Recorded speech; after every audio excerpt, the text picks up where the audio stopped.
Yo, what is up, Whispers? We're going to be reacting to a content creator by the name of CozyTuber, aka CozyVT, and they made a video known as 3 Critical Mistakes Content Creators Must Avoid in 2025. This is my first time watching it. Just going to throw that out here. It's the first time watching it. Because I know some people be thinking I'd be pre-watching. I don't know why. But let's get right into it. It's now the year 2025. Oh, wait, are we sure? Oh, well, would you look at that. Now that we are off to a fresh start in the new year, I want to talk about some of the things I learned being a content creator and some of the mistakes to avoid this 2025. If you're a content creator or aspiring to become one, this video is for you. Go on. Today we'll be diving into the 3 big mistakes you'll want to avoid in 2025 to ensure your content creation journey is not only successful, but sustainable as well. These mistakes can be game changers, so stick around to the end for some tips on how to fix them if you're already making these mistakes. Already smart idea here, telling us to watch the end of the video to find the secrets to becoming a better content creator than what we are. Interesting. Keep going. Let's get into it. Mistake 1, not posting on multiple platforms. This is entirely true. Go back. This is entirely true. If you don't post on multiple platforms, you're messing with your own. You're just shooting yourself in the foot. There's so many different ways to increase viewership, and if you're not posting on multiple platforms like she's saying, she's going to talk about it, obviously, you're basically just, you're not doing the full thing. Especially if you're trying to be a full-time content creator. You got to post in different social medias, such as TikTok, Twitter, or X, whatever you want to call it. And if you're doing multi-streaming, Twitch, you want to be on Twitch. I personally don't want to multi-stream, but that's just me. I highly recommend multi-streaming though. That is definitely better. Anyway. One of the biggest mistakes content creators make is focusing solely on one platform. Here's the thing. Algorithms can change and platforms can lose popularity overnight. If you're only active on one platform and something goes wrong, your entire audience could vanish. For example, let's look back at creators who relied solely on platforms like Vine or Mixer. Once these platforms shut down, many creators were left scrambling to rebuild their presence elsewhere.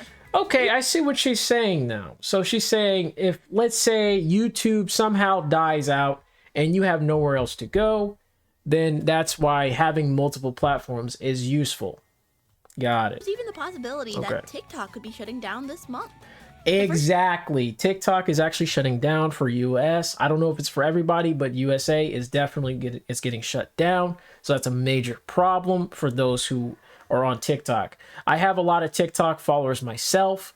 So seeing that it is going to be banned, it is a big hit to my entire career as a content creator. Unfortunately, it did bring a lot of people to my YouTube especially. Anyway, moving on.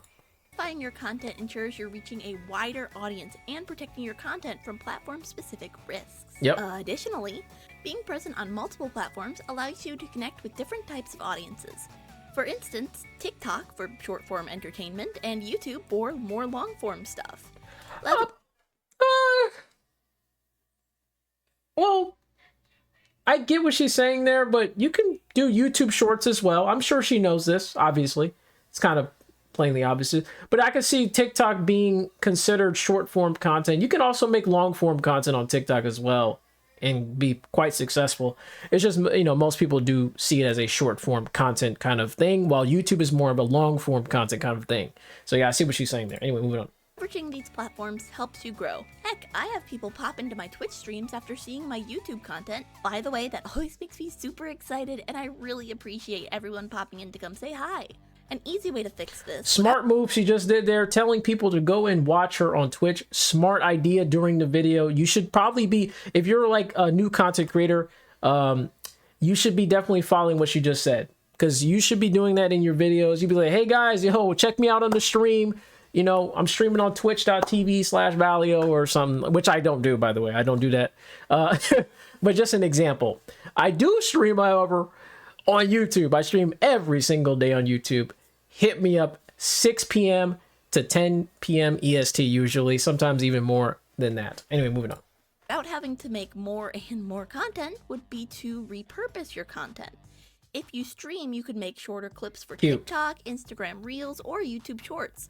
Even Cute taking your fishies. streaming VOD from Twitch over to YouTube can also be another way to branch out. Okay. This diversifies your audience and minimizes risk. Mistake 2. That is true. That is true. So like say you're a Twitch streamer and you don't want to multi-stream, you can just stream on Twitch, put your stream VODs on YouTube. That's awesome. That's great. I think that's a good idea for those who want to grow. Especially if they want to grow their Twitch streams or something. I don't personally, I just don't use Twitch. I don't use Twitch anymore. I used to, I just don't care. It is probably a better idea because Twitch, one thing I like about Twitch is that you can watch a lot of stuff on Twitch and get away with it versus YouTube. It's so weird. I don't know why that is a thing, but it's true. I don't know why Twitch can get away with that. Like Twitch, people on Twitch can just watch tons of YouTube videos or watch whatever they want and no one even cares. So I will say that's interesting about Twitch. YouTube, however, people will care if you go around reacting to content constantly, especially if it's not on the YouTube platform. YouTube, if you're if you're a YouTuber and you're doing reaction videos like I'm doing right now with this video right here with CozyVT here, just remember that as long as you're watching from YouTube, like let's say I'm reacting to a video. If it's a YouTube video, it's fair use. If it's not a YouTube video, then you might get copyright striked. So be very careful what you're reacting to. Anyway, moving on. 2. Not tracking your expenses. So what does it mean by not tracking expenses, I wonder? Let's keep going. Let's talk money. Hello. Oh, money, okay. I like money. Because even if you're making $0, you could still be saving on your content creation. Not tracking expenses can be a costly mistake, pun intended. Side note, I'm speaking from experience as an American, and this is not legal accounting advice. Interesting. As a content creator, you're kinda running a business in a way, and every business needs to keep tabs on its income and expenses. From camera equipment to subscription services, these things can add up. For myself, I have Canva and CapCut subscriptions each month that allow me to make my content. Interesting. So she's basically saying, from what she's saying, I feel like she's talking about, like, for me, I work on, like, I do Patreon work. I just mainly do Patreon work. That's where my money comes from. I also get YouTube memberships on my other channels, and I get Twitch subscriptions as well. So it's kind of like all of that combined. So I do have to pay attention to that. I don't know why, but I don't even stream on Twitch anymore, but I still get subscriptions. I don't know why. They're just that loyal. I don't know. My viewers are that loyal. I appreciate them. Anyway. Additionally, as a VTuber, I'm commissioning art and assets all the time. If you're not tracking this information, you're likely overspending. And this is the important part, True. Missing out on those tax deductions. And come tax season, things can get messy really fast. I will say she's right. I think that's going to be a problem for me as well. Seeing as this is like my main job, eventually I am getting a part-time job that will help a little bit. But yeah, I think taxes is going to be a big issue later on. I'm pretty sure. Anyway. Unless you like paging through your entire year worth of transactions, making sure they add up, then you do you, I guess. But keep in mind what you spend on, then check to make sure it's something you can get deductions on. These tax deductions can end up saving you money even if you don't make a whole lot. Again, not legal tax advice, but the IRS does say that if you make over $400 a year, you need to pay tax. So, if you can get a little bit of money back that can help you reinvest to better your content creation, why not? Because beyond tracking expenses, it's important to budget for your future investments, which is a fancy way of saying, what do you want to improve on? Do you need a better PC? Are you upgrading your other equipment, like your phone? Do you need to commission new emotes?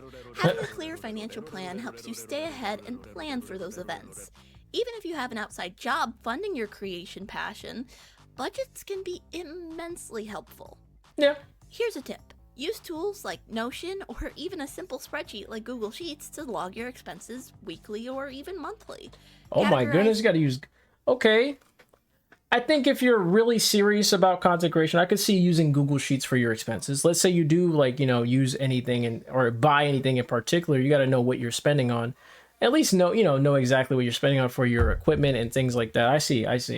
Okay, go ahead. Them by things like hardware, software, commissions, and more.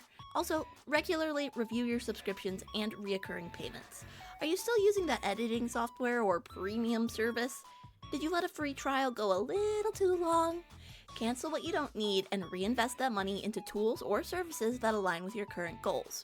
Remember, staying on top of your finances isn't just good practice, it's essential for long-term success. True. Mistake 3. Not having a work-life balance. Last but certainly not least, let's talk about balance. As a content creator, it's easy to fall into the trap of working 24/7. Oh my goodness, she's so correct. I try not to do it though, but I do a lot of things. I do streaming from like, you know, again, 6 to 10, sometimes even longer. Of course, on the side, I do my other channels. I do that for a long period. Not really a long period. Like I try not to do it every day, but I work on it probably like once or twice a week for the other channels. I don't try to work on them every day because I stream every day already. So I'm already doing that. And then I do a lot of, I do projects on the side, things like that. I have to work on the Patreon stuff, etc. Do all that stuff. Anyway, moving on. After all, your passion can feel like less of a job, and it's easier to justify one more edit or one more post. But here's the truth. Burnout is real and one of the fastest ways to kill your creativity and enthusiasm. That's exactly why I don't make content on my other channel every single day. I don't want to burn out. I don't want to do that. Burnout doesn't just affect your work, it impacts your physical and mental health, relationships, and just quality of life. I remember when I first started content creation, I was streaming almost every single day, and I also had to go to work, and I was realizing I was really, really tired. When I did the math, I was only giving myself 3 hours a day to, like, eat and shower and poop. Hey, yo. So, not ideal. Balancing work and life doesn't just mean working less, though, it means working a little bit smarter.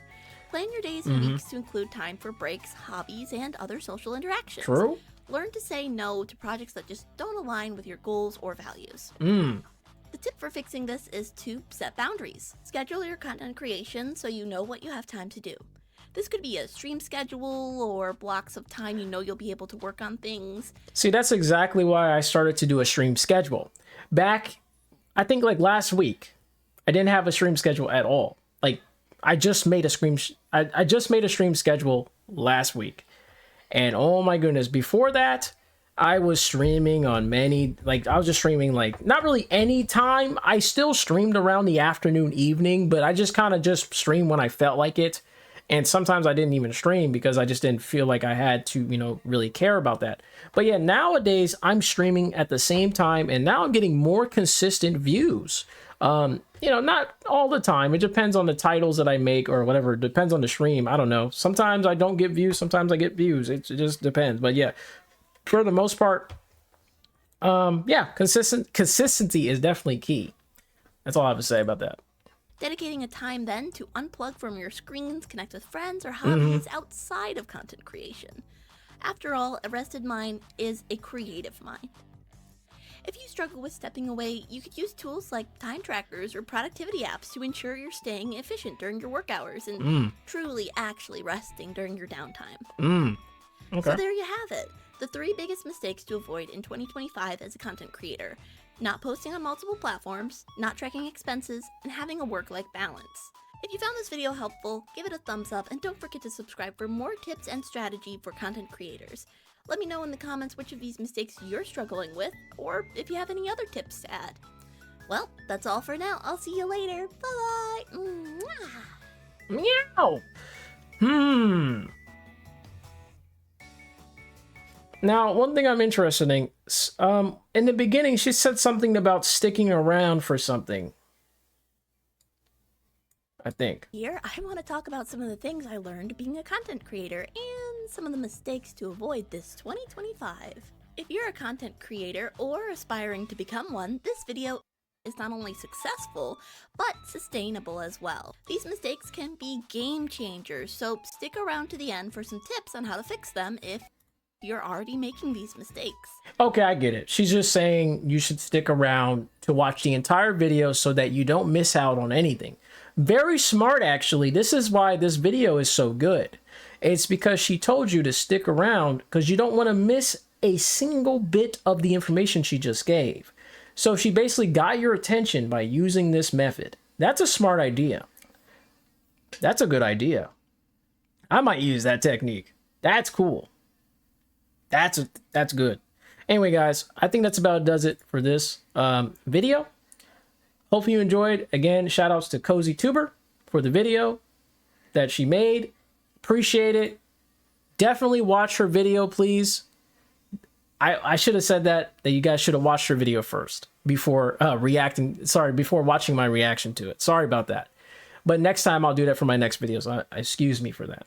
But yes, appreciate the video. Thank you for watching. If you stuck around to the end, yeah, appreciate y'all. Y'all have a good one. Thanks for watching. Bye-bye.